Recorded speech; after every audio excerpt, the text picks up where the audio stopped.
We're going to start with a general tour of Security Center. So here I am in my Azure subscription, and I've just went into the overview section for Security Center, okay? And we're going to take a look first at some of the general recommendations to improve your security posture in your environment. So let's take a look. If we kind of go down here to the prevention area, there's a lot of different tabs that we're going to go through. But if we go into the recommendations area, and just to give you an idea of what I have done and what I have not done, I have some VMs in Azure, I have some VMs that are implemented in OMS, and I have some VMs that have ATP configured for Windows 10. That is all I've done, right? So besides enabling the subscription, I've taken no more action. But let's take a look at some of the pieces that I get out of this.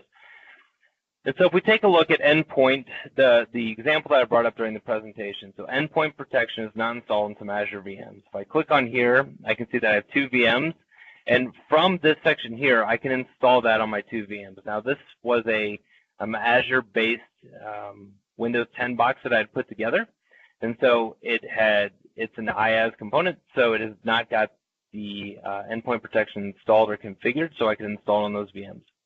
Now, if you notice, you can say endpoint protection not installed or configured on non-Azure components as well. This is one of those points that I had talked about during the presentation or the slide portion of it.